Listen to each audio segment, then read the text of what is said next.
On y va, il est 8h21 sur BFM Business et sur MC Live. Notre invité ce matin, c'est Édouard Lepape. Bonjour, vous êtes directeur général de Nano Explore, des composants électroniques qui résistent aux radiations et peuvent rester 18 ans dans l'air. Voilà ce que conçoit notre French Tech du jour. Des composants, ça sert pour le spatial et la défense. Où est-ce qu'on les retrouve aujourd'hui précisément ? Alors l'électronique, on le retrouve à peu près partout autour de nous. Dans les satellites, évidemment. Tous les organes d'un satellite en fait sont basés sur de l'électronique. Alors effectivement, on a en tête les gros panneaux solaires, les gros caissons, etc. Mais ce qu'il faut savoir, c'est qu'à l'intérieur, c'est de l'électronique, un composant électronique. Comme dans un ordinateur, vous avez le Intel que tout le monde a en tête. Et dans un satellite, c'est exactement pareil. Vous en avez partout. Ce qui veut dire que c'est un enjeu de compétitivité déterminant pour la performance du satellite, et c'est du coup un enjeu aussi de souveraineté, puisqu'évidemment si vos composants ne viennent pas d'Europe, vous pouvez difficilement prétendre à être indépendant sur ce type de technologie. Anthony. Mais alors c'est ça, quand on a parlé à un moment là, du fameux problème des F-35 américains qui étaient captifs des Américains, et si on les achète finalement ils peuvent couper. Alors je crois que c'était une légende urbaine, mais en tout cas on est d'une certaine manière captif parce que les composants et parce que la partie logicielle n'est pas européenne. Ça permet de résoudre ce problème-là concrètement, d'avoir des composants comme les vôtres ? Tout à fait. Donc effectivement, dans les secteurs un peu critiques comme la défense, l'électronique est une source d'insécurité, si je puis dire, majeure pour les équipements. Puisqu'en fait, dans les composants, il y a ce qu'on appelle potentiellement des backdoors, donc des failles de sécurité qui peuvent être exploitées par des tierces parties. Et ça, c'est très connu donc, du secteur. Et effectivement, c'est pour ça que plus vous maîtrisez votre chaîne d'approvisionnement et donc ces composants électroniques, plus vous affranchissez de risques potentiels de failles de sécurité. D'où l'idée d'avoir fait rentrer un client, MBDA, au capital, donc avec cette levée de fonds de 20 millions d'euros. Il y a aussi le fonds Innovation Défense de BPI France. Ces composants, vous ne les fabriquez pas, vous êtes fabless. Qui les fabrique derrière ? Donc aujourd'hui, on a un partenariat très fort avec ST Microélectronique, donc le champion de l'électronique européen.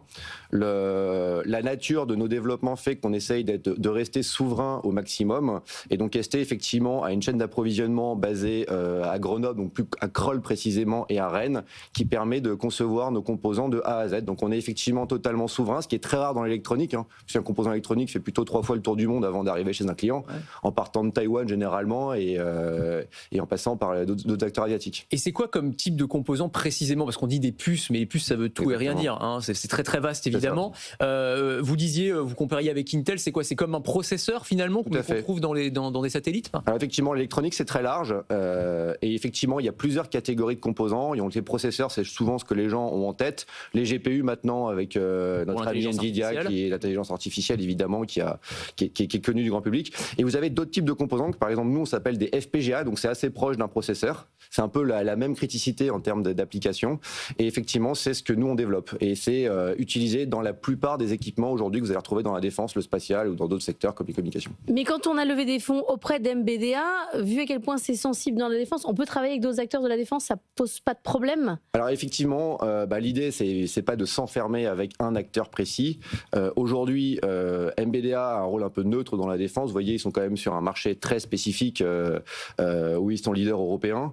L'idée pour nous, c'est vraiment d'envoyer un message fort en disant oui, on veut être un acteur de la défense, on est déjà un acteur du spatial, on a vraiment la volonté de jouer à l'échelle européenne ce rôle de fournisseur de circuits électroniques pour fiabiliser les supply chains, c'est vraiment le message. Et à travers ça, évidemment, le Fonds Innovation Défense de BPI vient ajouter ce message de volonté de toucher le plus grand nombre possible d'acteurs de la défense. Est-ce que les débouchés peuvent aller au-delà du secteur de la défense ? Parce qu'on parlait de souveraineté, mais c'est vrai pour l'électronique en général, pour les data centers, même pour les ordinateurs, l'électronique grand public. Est-ce que votre technologie pourrait faire qu'un jour vous seriez un concurrent d'Intel, d'AMD, de tous ces grands acteurs américains dont aujourd'hui on dépend complètement ?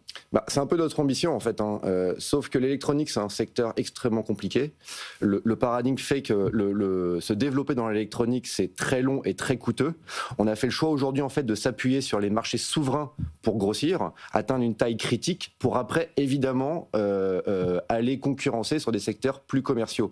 C'est la stratégie que que les États-Unis et la Chine emploient en fait pour faire émerger des champions. Hein. En commençant par la défense souvent et en allant vers le exactement, on a tous en tête la DARPA, etc., qui investit massivement. Sachant que là, vous gravez, alors on entre un tout petit peu dans la technique, hein, mais en 28 nanos, c'est ça? En petit, puisque c'est nano. C'est petit, mais c'est encore plus petit chez les concurrents, parce que chez Intel, ils sont en 2 nanomètres. Donc c'est vraiment, on est encore sur des ordres de grandeur différents. Donc il y a quand même un gap à franchir, hein, pour être très clair. C'est ça, il y a des gaps, et en fonction de vos besoins et en fonction des besoins des applications, vous devez aller plus ou moins sur des technologies avancées. On est aujourd'hui en 28, qui est la technologie la plus avancée chez ST.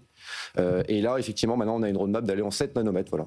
Donc, on rattrape petit à petit le retard et on espère y arriver. Société rentable, 20 millions d'euros de chiffre d'affaires. Objectif d'ici 2026, 35 à 40 millions, doublé d'ici l'année prochaine. Alors, l'année prochaine, effectivement, on a un objectif de 35 millions. Donc, on est effectivement sur des contrats assez longs. Hein. La nature des marchés dans lesquels on navigue aujourd'hui nous autorise à avoir une vision à peu près à 2-3 ans. 35 millions en 2026 et on espère atteindre 100 millions assez rapidement, sachant que dans l'électronique, la nécessité d'avoir une taille critique est nécessaire pour pouvoir autofinancer de la R&D qui coûte extrêmement cher. Mais c'est-à-dire, vous pourriez racheter des concurrents ou... Alors aujourd'hui, les 35 millions, c'est indépendant de la croissance externe, mais effectivement, le but de cette levée de fonds, c'est vraiment des acquisitions en Europe pour faire de la croissance externe et surtout pour planter un drapeau européen sur NanoExplore, qui est aujourd'hui très franco-français. Et vous savez que la dynamique européenne nécessite d'avoir une taille au niveau européen pour embarquer avec vous d'autres pays. Et la clientèle européenne, elle est là justement, parce qu'on parlait des F-35, mais c'est aussi un des problèmes, hein, c'est que l'Europe, en partie, s'alimente aussi auprès des Américains. Là, quand on leur présente un acteur qui est franco-français et européen, ça les intéresse? Oui, aujourd'hui, on va pas se le cacher, la géopolitique du moment fait qu'on n'a jamais eu autant d'intérêt vis-à-vis des clients de la défense et du spatial. L'électronique, encore une fois, c'est un élément majeur d'approvisionnement et de souveraineté. Beaucoup de sociétés ont déjà connu des contraintes d'exportation liées à l'utilisation de technologies américaines. Donc aujourd'hui, nous, effectivement, la géopolitique nous pousse énormément. Et les acteurs en Europe sont très réceptifs aujourd'hui à ce qu'on fait. Merci beaucoup, Édouard Lepape, d'être venu ce matin dans la matinale de l'économie pour parler de NanoExplore.